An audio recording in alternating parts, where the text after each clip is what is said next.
नमस्कार दोस्तों, स्वागत है आप सभी का MNGK पॉइंट में। दोस्तों, आज के इस वीडियो में हम लेके आए हैं लुसेंट विज्ञान का निचोड़ बायोलॉजी के दोस्तों इम्पोर्टेंट क्वेश्चन को आज के इस वीडियो में हम लेके आए हैं। सभी दोस्तों, इसमें जितने बायोलॉजी के प्रश्न मिलेंगे सभी प्रश्न एग्जाम के दृष्टिकोण से बहुत ही महत्वपूर्ण है। तो इसमें जितने भी बायोलॉजी के प्रश्न हैं इन्हें दोस्तों आप याद कर लीजिए। तो चलिए दोस्तों, आज के इस वीडियो को हम शुरू करते हैं। आज का फर्स्ट क्वेश्चन है, क्वेश्चन कहता है एक स्वस्थ मनुष्य का रक्तचाप होता है 90/60, 120/80, 200/130, 140/160। तो दोस्तों कितना होता है? तो 120/80 होता है, जिसमें दोस्तों 120 को सिस्टोलिक रक्तचाप बोला जाता है। अगर आपसे पूछा जाए सिस्टोलिक रक्तचाप कितना होता है तो आप बोलिएगा 120 mmHg होता है। और दोस्तों 80 जो है इसको डायस्टोलिक रक्तचाप बोला जाता है। तो डायस्टोलिक रक्तचाप कितना होता है तो 80 mmHg होता है। तो इसका उत्तर साथी ऑप्शन बी के साथ आप याद रखिएगा। अगला प्रश्न ये रहा, प्रश्न कहता है रक्त में ग्लूकोज की मात्रा नियंत्रित रहता है। किनके कारण दोस्तों रक्त में ग्लूकोज की मात्रा नियंत्रित रहता है? तो इंसुलिन के कारण नियंत्रित रहता है। ऑप्शन डी दोस्तों इस प्रश्न का सही उत्तर चला जाएगा। अगर दोस्तों ग्लूकोज का अणुसूत्र आपसे पूछा जाए तो C6H12O6 बोल सकते हैं। यह दोस्तों ग्लूकोज का हो गया आपको अणुसूत्र। इंसुलिन का बात किया जाए साथी तो इंसुलिन एक प्रकार का हार्मोन होता है और इंसुलिन की कमी के कारण मधुमेह नामक बीमारी हो जाता है। इंसुलिन का खोज दोस्तों किसके द्वारा किया गया? बेंटिंग और वेस्ट नामक वैज्ञानिक के द्वारा किया गया। कब दोस्तों इंसुलिन का खोज किया गया? तो 1921 ईस्वी में इंसुलिन का खोज किया गया। नेक्स्ट क्वेश्चन कर लेते हैं। देखिए दोस्तों, नेक्स्ट क्वेश्चन ये रहा, क्वेश्चन कहता है किस अभिक्रिया द्वारा पौधे में ऑक्सीजन बाहरी वातावरण से कोशिकाओं में पहुंचता है? किण्वन, विसरण, दहन और प्रकाश संश्लेषण ऑप्शन में दिया गया है।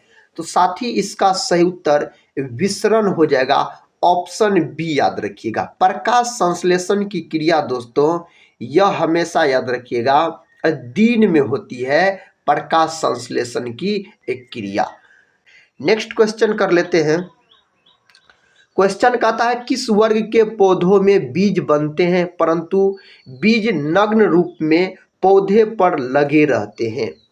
इसका सही उत्तर दोस्तों बताइए कौन विकल्प के साथ चला जाएगा? जिम्नोस्पर्म देखिए कौन विकल्प में दिया गया है तो विकल्प ए में दिया गया है। तो इसका उत्तर ऑप्शन ए चला जाएगा। अगर दोस्तों ब्रायोफाइट्स का बात किया जाए तो इन्हें पादप जगत का उभयचर बोला जाता है। उभयचर दोस्तों किसको बोला जाता है? जो जीव जल और स्थल दोनों जगह निवास कर सकता उसको उभयचर बोला जाता है। तो पादप जगत का दोस्तों उभयचर पूछा जाए तो ब्रायोफाइट्सा को बोला जाता है पादप जगत का उभयचर। अगर साथी आपसे जंतु जगत का उभयचर पूछा जाए तो बोलिएगा मेढक।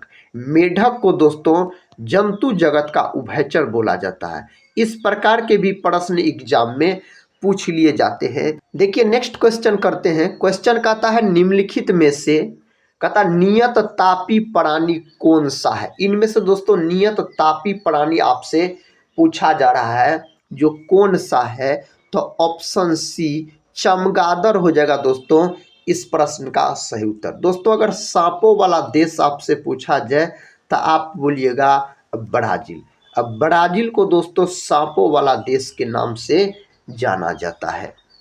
नेक्स्ट क्वेश्चन कर लेते हैं। देखिए दोस्तों नेक्स्ट क्वेश्चन, क्वेश्चन कहता है किसी पत्ती का मुख्य कार्य है? किसी पत्ती का दोस्तों मुख्य कार्य क्या होता है? भोजन तैयार करना, बीमारी से बचाना, पादपों को सहारा देना, पादपों को उचित आकार देना। साथ ही इसका सही उत्तर हो जाएगा भोजन तैयार करना पत्ती का मुख्य कार्य होता है।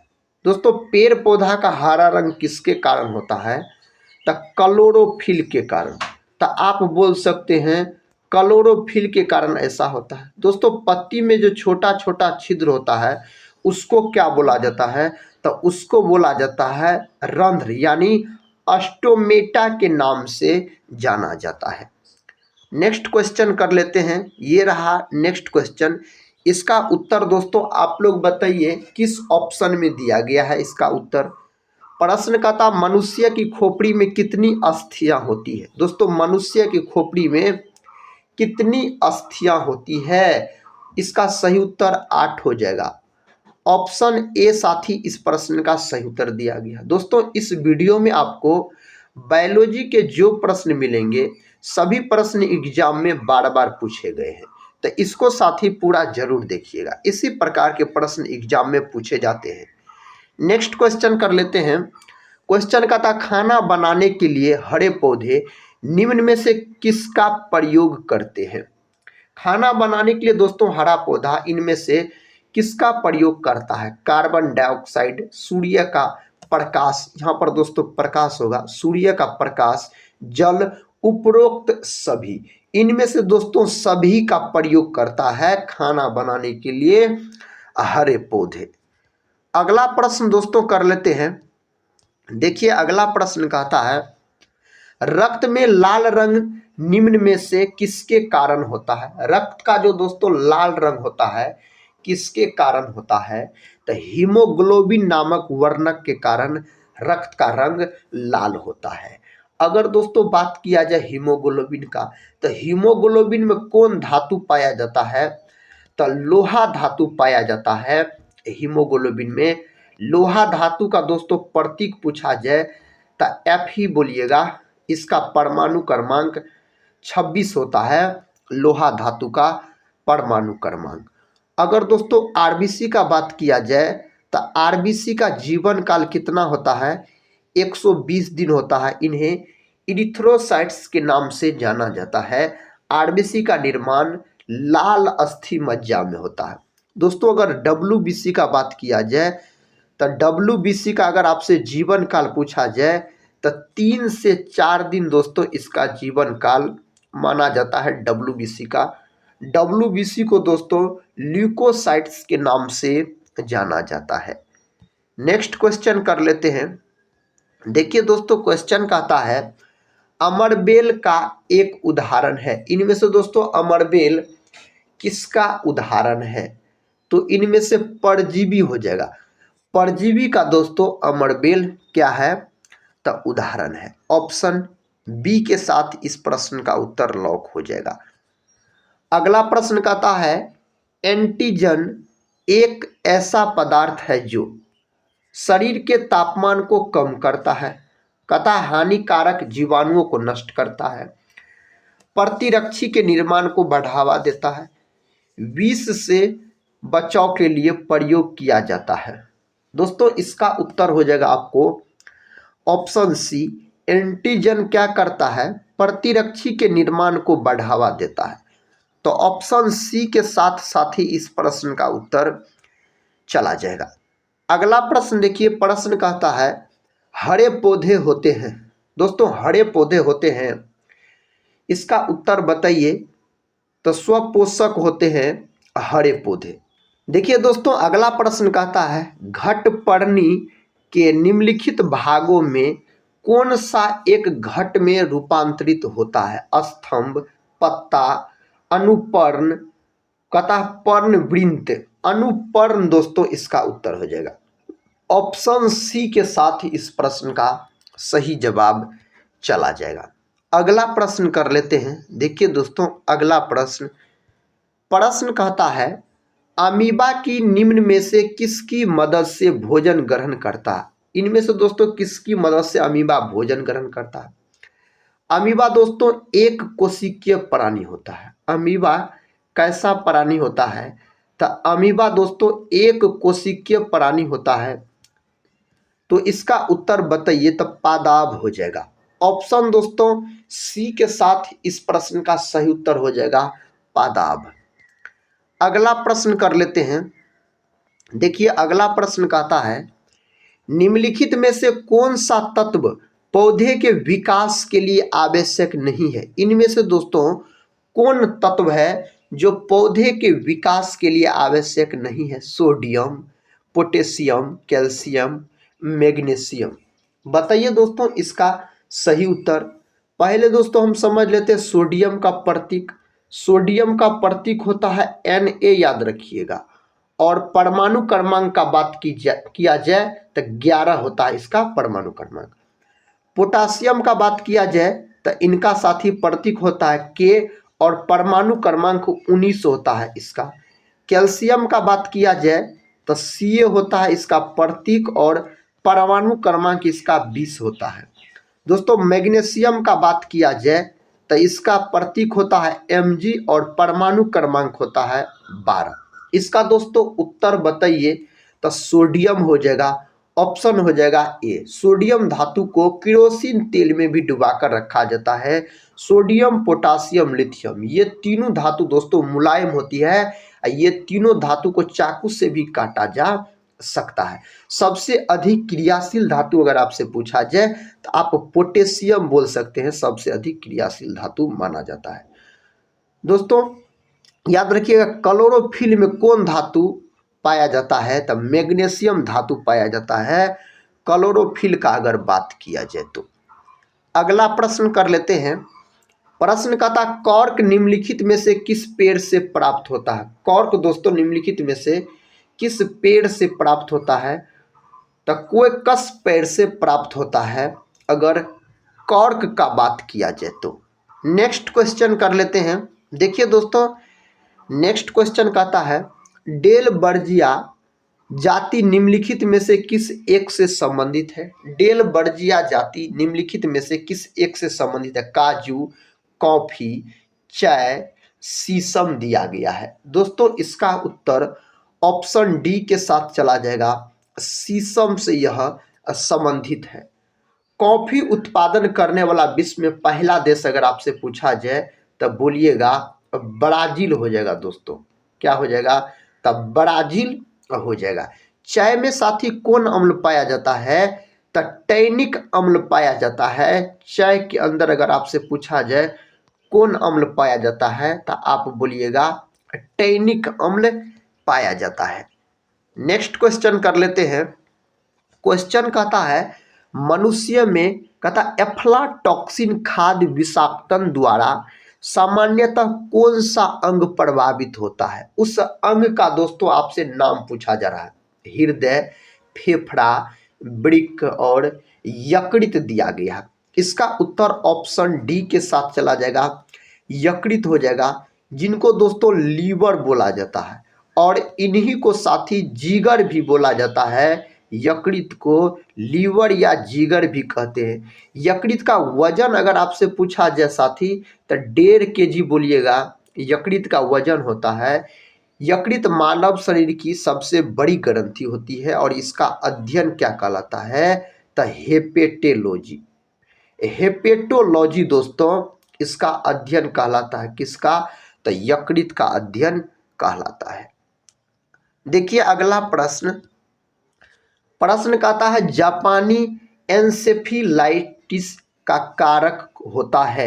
इसका कारक दोस्तों बताइए। जीवाणु, विषाणु, प्रोटोजोआ और फफूंद दिया गया है तो इसका कारण होता है विषाणु। ऑप्शन दोस्तों बी इसका सही उत्तर चला जाएगा, विषाणु हो जाएगा। अगला प्रश्न कहता है निम्नलिखित युग्मों में से कौन सा सुमेलित नहीं है। कहता है इनमें से कौन युग्म सुमेलित नहीं है। थायमिन, बेरी, विटामिन डी सूखा रोग, विटामिन के कहता वंध्यापन और नियासिन पेलाग्रा दिया गया है। दोस्तों कौन इनमें से सही नहीं है तो ऑप्शन सी नहीं है सही, विटामिन के याद रखिएगा। तो वंध्यापन दिया गया है। बांझपन दोस्तों होता है किसके कारण तो बांझपन होता है विटामिन ए के कारण। और दोस्तों वनार्थता नामक बीमारी होता है यह एक आनुवांशिक बीमारी है। अगला प्रश्न कर लेते हैं। देखिए अगला प्रश्न प्रश्न कहता है पीत निम्न में से किसके द्वारा पैदा किया जाता है? किसके द्वारा दोस्तों पीत पैदा किया जाता है? तो यकृत के द्वारा यानी लीवर के द्वारा पैदा किया जाता है। अग्नाशय का दोस्तों बात किया जाए तो यह मिश्रित ग्रंथि होती है अग्नाशय, और मानव शरीर की दूसरी सबसे बड़ी ग्रंथि अगर आपसे पूछा जाए तो आप बोलिएगा साथी अग्नाशय हो जाएगा। मानव शरीर की सबसे बड़ी ग्रंथि यकृत हो जाएगा। दूसरी सबसे बड़ी ग्रंथि पूछा जाए तो अग्नाशय बोलिएगा। अगला प्रश्न देखिए, प्रश्न कहता है पीयूष ग्रंथि शरीर में किस स्थान पर स्थित होती है? पीयूष ग्रंथि दोस्तों शरीर में कहाँ स्थित होता है? तब मस्तिष्क के आधार में स्थित होता है पीयूष ग्रंथि। पीयूषीय ग्रंथि को दोस्तों मास्टर ग्रंथि के नाम से जाना जाता है। अगर आपसे पूछा जाए मास्टर ग्रंथि किसे कहा जाता है, तब पीयूष ग्रंथि को दोस्तों मास्टर ग्रंथि कहा जाता है। मास्टर ग्रंथि याद रखिए इन्हें कहा जाता है। इसका आकार मटर के दाने के समान इसका आकार होता है पीयूष ग्रंथि का। अगला प्रश्न कर लेते हैं।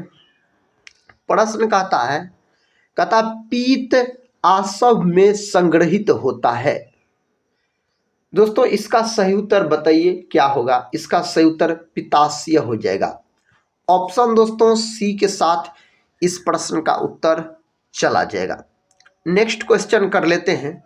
क्वेश्चन ये रहा, क्वेश्चन है दोस्तों कहता केसर मसाला बनाने के लिए पौधे का निम्नलिखित में से कौन सा भाग उपयोग में लाया जाता है? कौन भाग उपयोग में लाया जाता है? वर्तिकांग उपयोग में लाया जाता है। तो ऑप्शन डी के साथ दोस्तों इस प्रश्न का सही उत्तर चला जाएगा। अगला प्रश्न कर लेते हैं। देखिए दोस्तों अगला प्रश्न कहता है निम्न में से कौन स्वपोषी होता है? इनमें से दोस्तों कौन स्वपोषी होता है? शैवाल, विषाणु, कवक और प्रोटोजोआ। कौन होता है दोस्तों स्वपोषी? तो शैवाल होता है स्वपोषी। अगर साथी पूछा जाए शैवाल के बारे में तो शैवाल का अध्ययन क्या कहलाता है? अब फाइकोलॉजी बोलिएगा, शैवाल का अध्ययन कहलाता है। दोस्तों शैवाल की कोशिका भित्ति किसकी बनी होती है? तो शैवाल की कोशिका भित्ति बनी होती है सेलुलोज की। सेलुलोज की बनी होती है शैवाल की कोशिका भित्ति, और यह प्रश्न भी एग्जाम में दोस्तों पूछे गए हैं। अगर दोस्तों बात किया जाए कवक का, कवक का अध्ययन क्या कहलाता है? तो माइकोलॉजी कहलाता है। कवक का दोस्तों अध्ययन माइकोलॉजी, और इसकी कोशिका भित्ति किसकी बनी होती है? तो काइटिन की। काइटिन के साथ ही इसकी कोशिका भित्ति बनी होती है। तो ये सभी बात को आप याद रखिएगा। ये सभी प्रश्न दोस्तों एग्जाम में पूछे जाने वाले प्रश्न है। देखिए नेक्स्ट क्वेश्चन कर लेते हैं। क्वेश्चन कहता है निम्नलिखित में से कौन सा रोग बैक्टीरिया से होता है? कौन सा रोग दोस्तों इनमें से है जो बैक्टीरिया से होता है? पीलिया, तपेदिक, चेचक, ये सभी दिया गया है। दोस्तों ऑप्शन बी इस प्रश्न का उत्तर हो जाएगा आपको, तपेदिक हो जाएगा। यह होता है बैक्टीरिया के कारण, यानी दोस्तों यह किसके कारण होता है?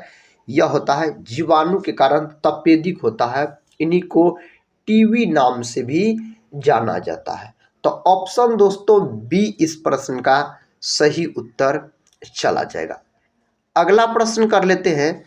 प्रश्न कहता जीवाणु की खोज सर्वप्रथम किसने की? दोस्तों जीवाणु का खोज सर्वप्रथम किसके द्वारा किया गया? कौन दोस्तों जीवाणु का खोज किया? तो जीवाणु का खोज लुवेनहॉक के द्वारा किया गया। ऑप्शन सी इसका सही उत्तर चला जाएगा। अगर दोस्तों विषाणु का खोज का बात किया जाए तो विषाणु यानी वायरस का खोज किसने किया? तो इवानोव्स्की के द्वारा विषाणु का खोज किया गया। रॉबर्ट हुक दोस्तों कोशिका का खोज किया। कोशिका का खोज किसके द्वारा किया गया? रॉबर्ट हुक के द्वारा किया गया। रॉबर्ट हुक ने दोस्तों जिस कोशिका की खोज की वह कोशिका मृत थी, और 1665 ईस्वी में इसका खोज किया गया।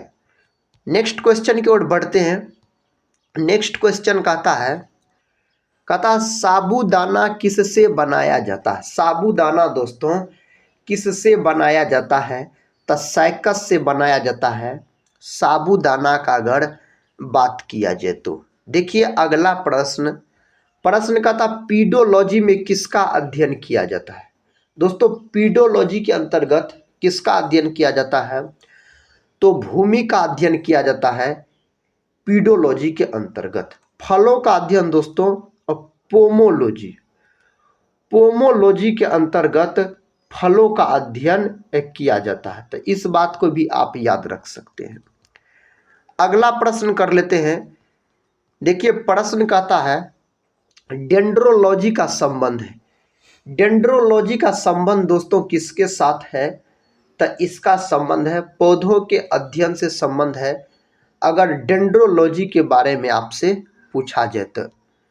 अगला प्रश्न कर लेते हैं। प्रश्न दोस्तों कहता है वनस्पति विज्ञान के जनक के नाम से जाने जाते हैं। वनस्पति विज्ञान के जनक किन्हें कहा जाता है, तो थियोफ्रेस्टस साहब को वनस्पति विज्ञान का जनक कहा जाता है। जंतु विज्ञान का जनक दोस्तों अगर आपसे पूछा जाए तो अरस्तु बोलिएगा जंतु विज्ञान का जनक। और जीव विज्ञान का जनक अगर दोस्तों आपसे पूछा जाए तो जीव विज्ञान का भी जनक बोलिएगा अरस्तु साहब को बोला जाता है जीव विज्ञान का जनक। नेक्स्ट क्वेश्चन कर लेते हैं। क्वेश्चन दोस्तों का था हार्मोन शब्द का नामकरण किसने किया था। हार्मोन शब्द का नामकरण किसके द्वारा किया गया, ऑप्शन सी बेलिस एवं स्टार्लिंग के द्वारा किया गया हार्मोन शब्द का नामकरण। नेक्स्ट क्वेश्चन दोस्तों ये रहा, इसका उत्तर बताइए। क्वेश्चन कहता है निम्न में से किसे प्रकाश संश्लेषी अंगक कहते हैं। इनमें से किसको दोस्तों प्रकाश संश्लेषी अंगक के नाम से जाना जाता है, तो दोस्तों जाना जाता है प्रकाश संश्लेषी अंगक के नाम से पत्ती को जाना जाता है। तो ऑप्शन ए हो जाएगा इस प्रश्न का सही उत्तर। हरित लवक के कारण दोस्तों पेड़ पौधा का रंग हरा होता है। अस्टोमेटा दोस्तों किसको बोलते हैं, तो पत्ती में जो छोटा छोटा छिद्र होता है उन्हीं को अस्टोमेटा या रंध्र बोला जाता है। नेक्स्ट क्वेश्चन कर लेते हैं। देखिए दोस्तों क्वेश्चन कहता है निम्न में से कौन सी बीमारी श्वसन तंत्र से संबंधित है। इनमें से कौन सी बीमारी है जो श्वसन तंत्र से संबंधित है, डायरिया, टीबी, निमोनिया। टीबी और निमोनिया ये दोस्तों श्वसन तंत्र से संबंधित है। तो ऑप्शन डी इस प्रश्न का उत्तर आप बोलिएगा बी और सी हो जाएगा। देखिए अगला प्रश्न साथी कहता है पेट में भोजन को पचाने के लिए निम्नांकित में से किसकी खास आवश्यकता होती है। हवा, पानी, एंजाइम और खनिज दिया गया है। तो एंजाइम की आवश्यकता होती है। ऑप्शन दोस्तों सी के साथ इस प्रश्न का सही उत्तर चला जाएगा। कहता मुख से निकली लार किसका पाचन करती है। यह किसका पाचन करती है, तो स्टार्च का पाचन करता है। इस प्रश्न का राइट जवाब दोस्तों ऑप्शन बी के साथ चला जाएगा, स्टार्च हो जाएगा इस प्रश्न का सही उत्तर। देखिए नेक्स्ट क्वेश्चन कहता है निम्न में से किस अम्ल की उपस्थिति मानव पेट में होती है। इनमें से कौन अम्ल दोस्तों मानव के पेट में पाया जाता है, तो हाइड्रोक्लोरिक अम्ल पाया जाता है। ऑप्शन बी इसका उत्तर हो जाएगा हाइड्रोक्लोरिक अम्ल। हाइड्रोक्लोरिक अम्ल का अगर सूत्र पूछा जाए तो HCl आप बोल सकते हैं। और दोस्तों याद रखिएगा सल्फ्यूरिक अम्ल का अगर बात करते हैं तो इसका अनुसूत्र होता है H2SO4।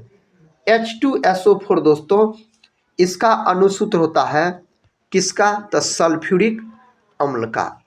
देखिए अगला प्रश्न का था पाचन क्रिया में प्रोटीन निम्न में से किस पदार्थ में बदल जाता है। कौन पदार्थ में दोस्तों बदल जाता है, एमिनो अम्ल में बदल जाता है। ऑप्शन सी दोस्तों इसका सही उत्तर हो जाएगा, एमिनो अम्ल इसका उत्तर हो जाएगा। अगला प्रश्न देखिए प्रश्न कहता है निम्न में से वह अंग कौन सा है जो मानव शरीर में ग्लाइकोजेन के रूप में कार्बोहाइड्रेट को जमा कर रखता है। इसका उत्तर बताइए उस अंक का। आंत, अमाशय, अग्नाशय और यकृत दिया गया है। दोस्तों इसका उत्तर हो जाएगा यकृत। ऑप्शन दोस्तों डी याद रखिएगा इस प्रश्न का सही उत्तर। दोस्तों ये थे कुछ आज के इस वीडियो में बायोलॉजी के प्रश्न, और बहुत ही महत्वपूर्ण प्रश्न थे। तो साथ ही आज का यह क्लास आपको कैसा लगा आप लोग कमेंट बॉक्स में ज़रूर बताइएगा। तो साथ ही हम मिलते हैं नेक्स्ट वीडियो में, तब तक के लिए जय हिंद, जय भारत।